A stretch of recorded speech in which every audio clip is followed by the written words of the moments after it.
जब मैं पढ़ रही थी गजा के बारे में और पैलेस्टाइन, तो मैं उसमें देख रही थी कि वहाँ सबसे ज़्यादा किस चीज़ों को फॉलो करते हैं। वैसे तो सबको मालूम है, तो वहाँ पर देखा चर्च, ओनली 3 चर्च हैं गजा में, ओनली। हैरानगी की बात है। और काम करने वाले थोड़े, और बाकी चले गए, वो छोड़कर सब चले गए हैं। सोचो चर्च होना कितना ज़रूरी है। अब आपको चर्च मिला तो आप वैल्यू नहीं करते हो। तो वहाँ लोग कैसे मर रहे हैं, कैसे दुख में, कोई उनके लिए प्रार्थना करने वाला ही नहीं है, कोई उनकी दुहाई देने वाला नहीं है।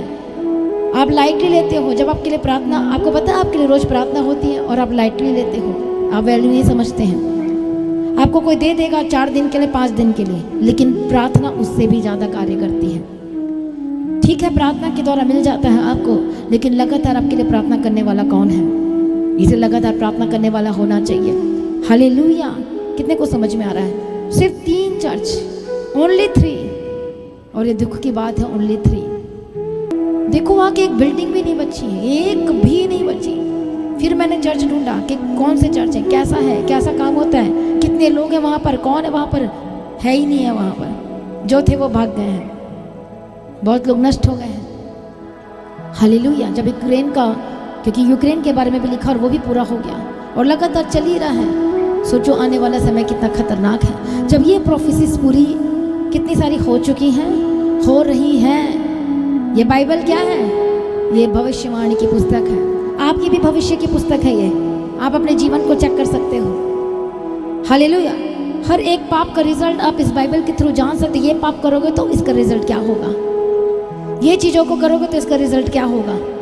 और वो एग्जैक्टली वही चीज़ें होती हैं, क्योंकि वो परमेश्वर है जिसने बता दिया है जब तुम ये करोगे तो ये होगा। धोखा दोगे तो धोखा खाओगे ही खाओगे 100%। जिसने जब परमेश्वर को धोखा देते हैं तो वो भी 100% धोखा खाते हैं। हालेलुया। इसलिए परमेश्वर को लाइटली मत लो, उसके वचन को लाइटली मत लो, उसके भवन को लाइटली मत लो। जो प्रभु आपको दिया है समय, उसको भी लाइटली मत लो। हाँ या ना? कितने को समझ में आ रहा है? इसलिए वैल्यू समझो परमेश्वर के घर में रहने की, परमेश्वर के घर में सेवा करने की, परमेश्वर के घर में आने की। ये वैल्यू है और यही आपको बचाएगी। याद रखना, यही आपको संभालेगी, यही आपको क्या करेगी। जब मैं अपनी गवाही को याद करती हूँ तो मुझे याद आता है कि मैं कैसे बचाई गई, सिर्फ परमेश्वर के भवन में रहकर। हालेलुया। इसलिए जो परमेश्वर का भवन है, चर्च है, उसकी वैल्यू बहुत है। उन लोगों के पास जो लोग आज जो दुख में, तकलीफ़ों में, प्रॉब्लम में हैं, किसके पास जाएं? उनके पास तो कोई आस ही नहीं है। हालेलुया। लेकिन आपके पास क्या है? एक आस है, एक आशा है। हालेलुया। इसलिए बोलो, परमेश्वर पिता, मैं तेरी संगति को नहीं छोड़ूंगा।